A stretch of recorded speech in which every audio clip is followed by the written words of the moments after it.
Hey, Melissa here from contemporarylivingtv.com. I just wanted to pop into your day to talk about some simple money tips for seniors ages 65 plus. So we know it's no secret that people are living longer now. Now, does the money stretch the longer we live? It depends on how you invested when you were younger.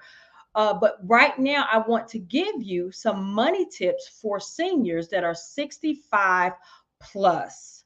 So, tip number one is to keep an eye on your money. What you want to do is budget closely and track what you spend. So, the same tips that applies for seniors also applies for people who are not seniors. Create a budget for yourself because a personal budget is going to help you to stop overspending. It's going to help you reach that goal, especially if you're a senior and you want to travel and you want to do these things. It also helps you to save money because if you're tracking what you're spending, you can identify where you may need to cut back and save some money. It also gives you peace of mind. How many times have you gone to bed and you're just like stressed over finances? So having a personal budget will give you peace of mind. And it also places you in control over your money. You want that control and dominance over your money. You should know where every dollar goes. Now, you can do this in a number of ways. You can create your own personal monthly budget to track your spending, or you can use the apps. And I know it may be difficult because some seniors don't want to use, they don't like using the smartphone, they don't like using apps, especially when you talk about apps on a cell phone. But there are classes in the community. If you check your community, there's sometimes you can find classes at the library that help seniors to use their phone, to use budgeting apps, to do things like that. So sometimes you can get free classes in your local community on how to use these apps. But if an app is going to stop you from tracking or creating a personal budget for yourself and you're a senior, do it the old fashioned way. What comes in, what goes out. You can track all of that on a sheet of paper. It just takes more time and dedication and commitment. Save all your receipts and track what you spend on a monthly basis. But it's important that you create your monthly budget. So, tip number two is Medicare. Medicare becomes important when you're a senior. So, if you're in your 20s right now, in your 30s right now, and you're working, you're not thinking about Medicare. But as you go into your senior years and the healthcare plan is not the same healthcare plan, you may have to depend on Medicare. Now, Medicare can help you save money, and here's when you can apply. So, you can apply for Medicare 3 months before the month you turn 65, and it ends 3 months after the month you turn 65. So, that's going to be important, and you don't want to miss that window. Again, that's 3 months before the month you turn 65, and it ends 3 months after the month you turn 65. So if you're around that age, if you're a year prior 64, you want to start looking at all of these things. It is crucial and critical if you want Medicare, if you think you're going to have to depend on Medicare, that you look into that window that for applying. So to apply, you know what? Anytime you're going to work with the government, you have to put on your hat of patience. Okay. That's what I say, because to apply, you're going to have to call and you might get transferred and transferred. So that's why you have to put on that hat of patience. But what you want to do is call 1-800-772-1213. That's 1-800-772-1213 to find out information on your hospital and your medical, that to find out all the information for Medicare and what you qualify for. So I'm going to read that number again. That's 1-800-772-1213. So let's talk about the difference between Medicare and Medicaid so we don't get it confused. So Medicare is federally funded. So it's funded by the federal government. It's a nationwide coverage, so you get overall coverage all over the United States. It's mostly beneficial for people ages 65 and older. And then if you're a participant in Medicare, you're going to pay out of your pocket some deductible and part of the coverage cost. So don't think Medicare is free. It is not. You will pay a deductible and part of the coverage cost. That's why you have to call. Now, Medicaid is both federally and state funded, and the coverage varies from state to state. So, but the thing about Medicaid, it mostly benefits pregnant women, individuals with disabilities, and people with low income. So that's who benefit primarily from Medicaid. So participants in Medicaid pay little to no coverage.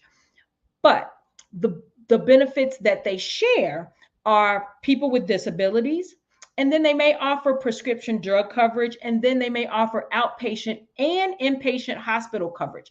So call the Social Security number that I gave you earlier to see what you qualify for. So tip number 3 is be aware of financial scams targeting seniors. And I cannot emphasize this enough.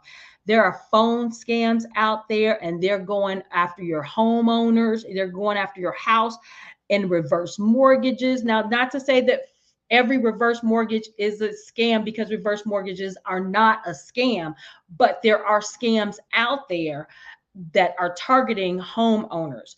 So lottery, sweepstakes scam, they call you and they say that you've won $1 million, and that makes you feel good. You're like, oh, I'm about to come into some money. No, it's a scam. So be careful for that. Investments and timeshare scams, funeral and cemetery scams. There are all kinds of, and then there are probably scams on here that I have not even mentioned. There are all kinds of scams out there, and they're targeting seniors ages 65 and up. So you want to be aware of the financial scams that are going on.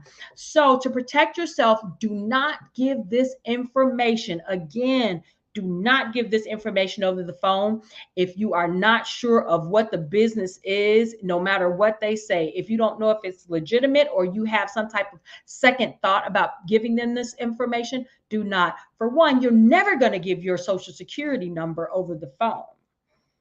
Not to businesses that are not legitimate. So you don't want to give your social security number over the phone. Now, when you call the Social Security Administration, they may ask, but you don't want to give it to anyone else. But you don't want to give your bank account information over the phone. You don't want to give your credit card numbers over the phone. You don't want to give your home address over the phone if you're not sure if the business is legitimate. Like I said, they are coming for you as seniors 65 plus. Now, tip number 4 is I want you to start thinking about joining AARP. Hey, you deserve it.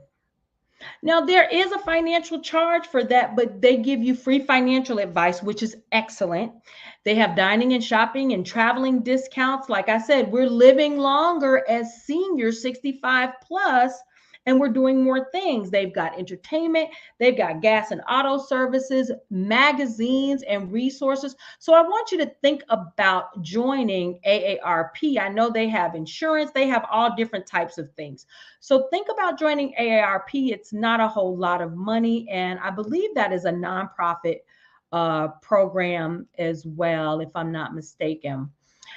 And tip number 5 is always ask for 2 things, at least 2 things that I know of. That's a senior discount and then a veterans discount.